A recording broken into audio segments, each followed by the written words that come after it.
Hey everyone, welcome back to Today in Tech. I'm Julia Beauchamp, and I am here with Computer World senior reporter Lucas Mirian, as well as Computer World executive editor Ken Mingus. We are live on Computer World's LinkedIn page, as well as on YouTube on our IDG Tech Talk YouTube channel. So if you have any questions or comments while we are discussing, please do leave them in the comments or section or the live chat if you're watching on YouTube. And I suspect we'll probably get a few just because this is a really hot topic. So the hot topic in question: Microsoft announced plans earlier this week to buy Activision Blizzard, video game giant, for $68.7 billion. Obviously, that deal is going to be subject to regulatory approval, but if it goes through, it's going to be an absolutely huge deal. So figured we should talk about it. So, Lucas, you wrote a great article on Computer World, and I will link that to anyone watching so you can read more. But can you give us a little bit of background on the deal? Yeah, so this deal dwarfs virtually any other one in the gaming industry, and it even dwarfs just the marketplace deals like Dell buying EMC, which in back 2015 was like $65 billion. So it even edges that one out. So it's an enormous deal, and it follows along because Microsoft has been building out its gaming stock in recent years, and it's been exploring more and more of the gaming universe. They already have really popular games like Minecraft and Doom. And with this acquisition, they're going to get a cadre of really popular games like Call of Duty and World of Warcraft and Candy Crush. And all of those are already available on the Xbox console, but now they get the developers along with that. And they get to a relatively large leap, according to some experts out there who are watching this, into the metaverse, which is kind of this mashup. None of us is really convinced yet that that's actually what's going on here, but that's their story, and they seem to be sticking to it. Yeah. Which is kind of very, very cool when you think about it. But yeah, there's also some controversy in here as well that we can talk about. But it's a tremendous deal, and some people are a little concerned too that there's a little too much consolidation going on in the gaming industry. So they're concerned about the effect that might have on future development. Yeah, if I just want to jump in real quick about the whole metaverse thing, because this did come as a bit of a surprise, because as you may or may not know, Activision Blizzard has had some issues, shall we say, lately. Yeah. Some investigations around I think sexual harassment, unfair pay for female employees, the quintessential toxic work environment, which raises questions about, how Microsoft is possibly going to integrate these two cultures. So that's for Microsoft to figure out. But in terms of the whole, metaverse thing, obviously that's the hot buzzword. Yeah, of course. These days, and everything's heading for the metaverse, even though no one can really tell you exactly what the metaverse is, what it's supposed to do, and why we should care. I do wonder, though, Lucas, you made the point that even though you don't necessarily think of metaverse, virtual reality, augmented reality, whatever's coming, and gaming platforms, I wonder if they're buying the company for the developers and for the IP that they might be able to then build out beyond gaming. I mean, clearly, they're buying it in an effort to bolster Microsoft's market play, I guess, in gaming. But well, gaming. What's that? Go ahead. I was just going to say, I just wonder if it's more about the developers at this point, because I think you might have had this in your story. Hasn't Microsoft lost some developers of late in this general area? Yeah, they have. Their primary competition, which is Meta Platforms, formerly known as Facebook. They've lost, I think, about 100 employees, and a number of them, I think a majority of them actually went over to Meta. So there's some very steep competition for them right now. Yeah, and those were employees, and this is where you see some overlap. The employees that Microsoft lost, a lot of them were working on HoloLens. And if you're thinking of of the metaverse and virtual reality, I mean, that's where those two things intersect. But again, there were a lot of differing takes on the deal after it was announced this week, with some saying, oh, yes, this makes perfect sense for Microsoft to really push into gaming. You had others who said, I don't believe, it was the IDC analyst who said, I don't see this as a metaverse play at all.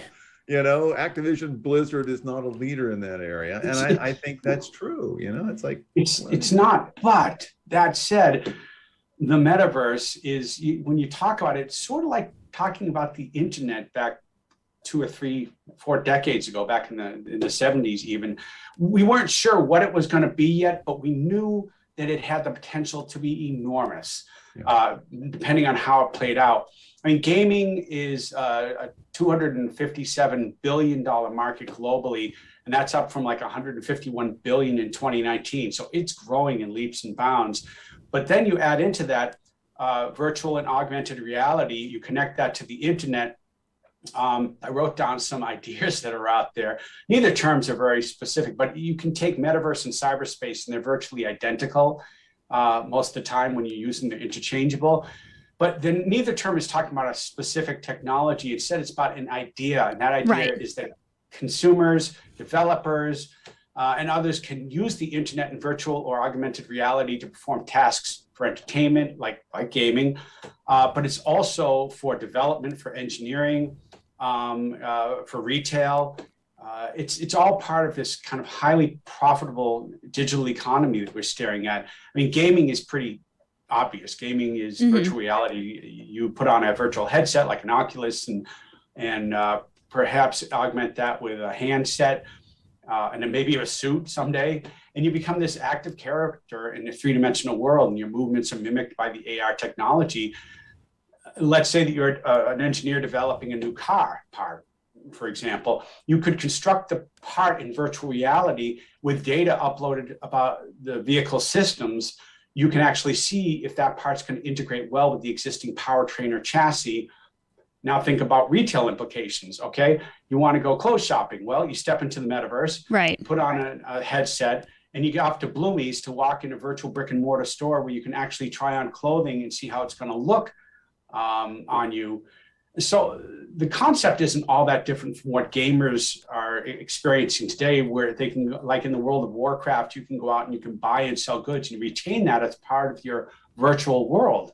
And now consider the possibilities for real estate. So not just for real estate developers and engineers, where they can actually build homes and buildings in this virtual reality. But let's say you're a home buyer or you're a commercial real estate buyer, you can take tours of these buildings, these facilities with a virtual realtor.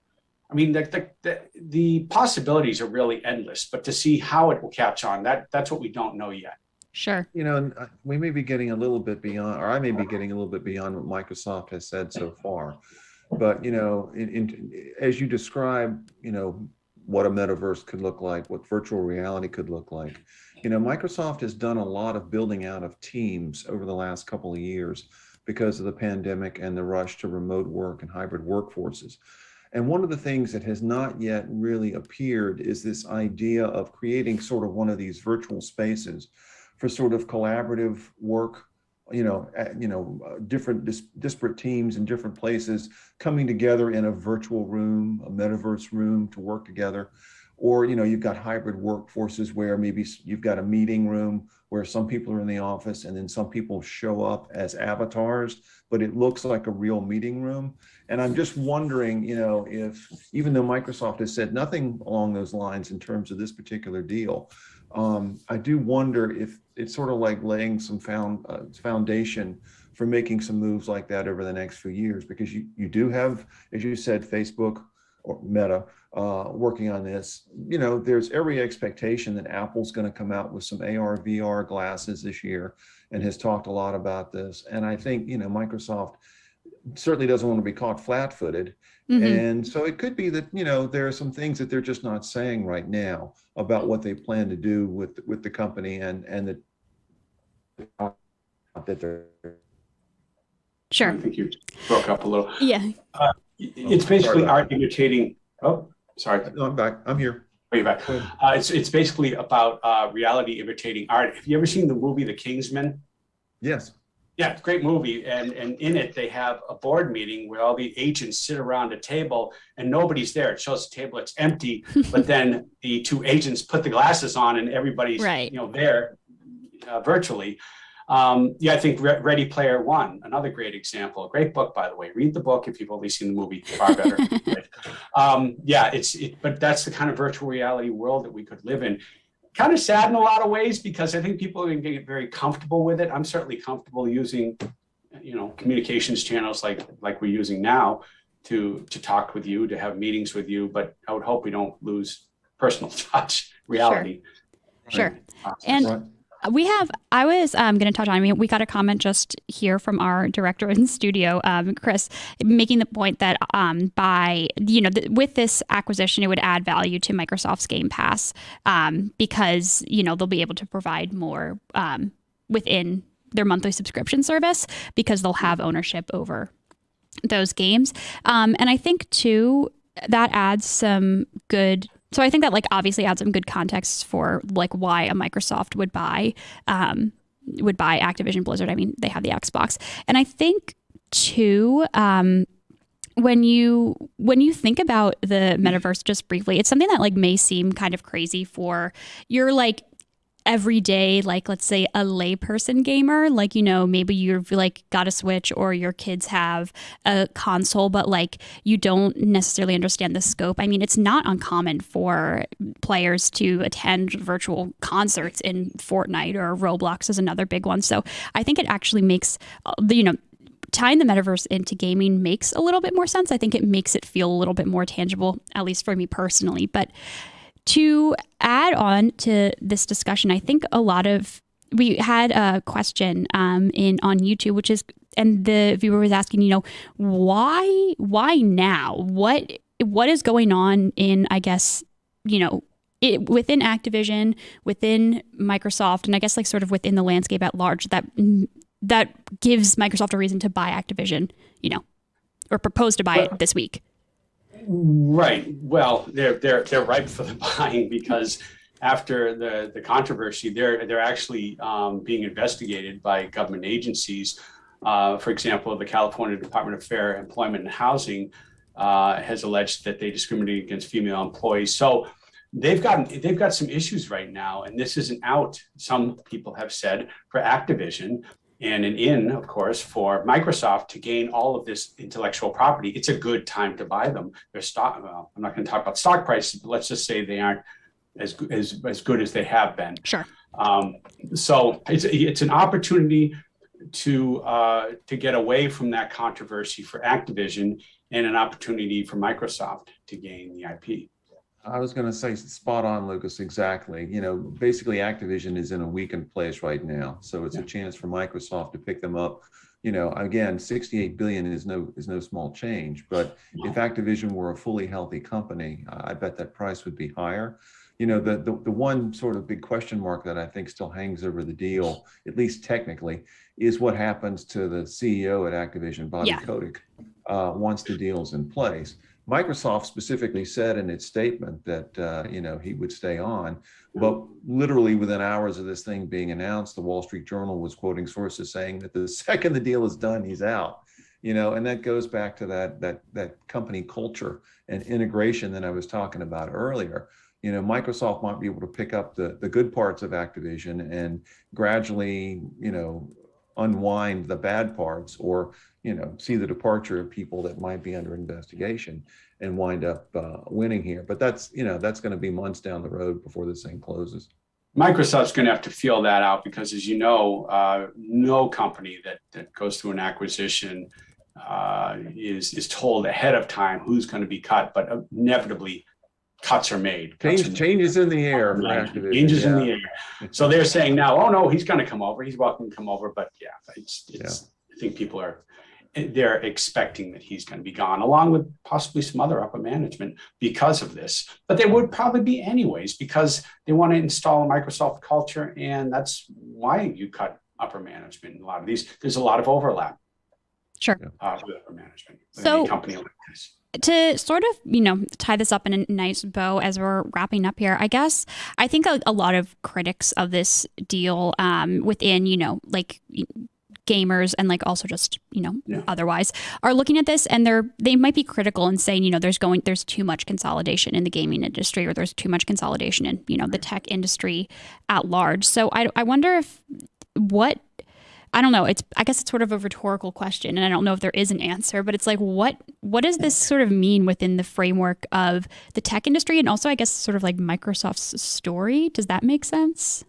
These are the largest game developers, some of the largest game developers in the world, and yeah, they're consolidating. So I think gaming being a younger person's sport, they've got probably and rightfully so, concern about what may happen.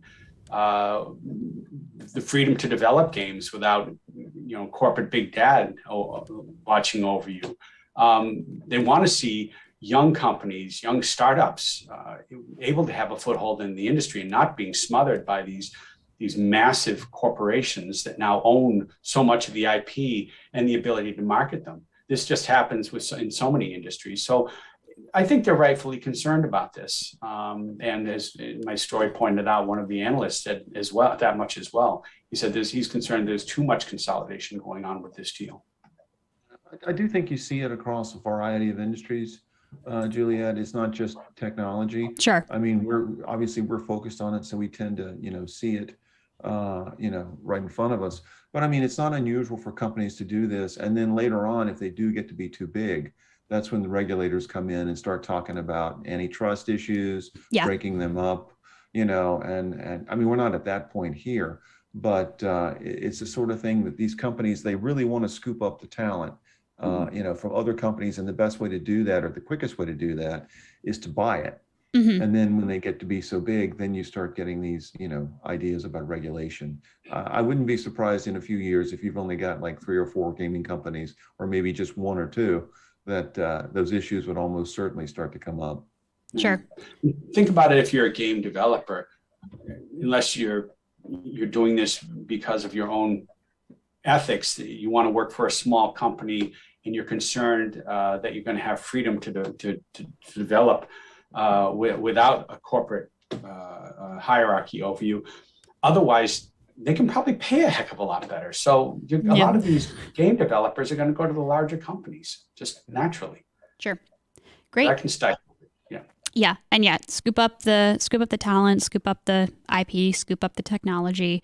I mean, obviously that's why acquisitions happen. So thank you both so much for calling in and chatting. I think this was a really nice overview of the deal. And for all of our viewers, if you're interested in learning a little bit more, adding a little bit more, nuance and perspective, Lucas's article is linked in the live chat if you were watching live, but I'll also link it in the description after we're live, so you can check that out. Some interesting perspective from analysts there. So thank you both again so much. Welcome. And thank you all so much for watching this episode of Today in Tech. If you liked this video, please give it a thumbs up. If you're watching on LinkedIn, you can head over to our YouTube channel, IDG Tech Talk, and you can like the video over there, subscribe, and hit the bell icon so you're notified every single time we post a new video. If you have any outstanding questions or comments about this deal, any, theories, speculation, leave them in the comments below. I am interested to hear them, and I will get back to you to the best of my ability, especially if you ask a question. So thanks again for watching, and we'll see you next time.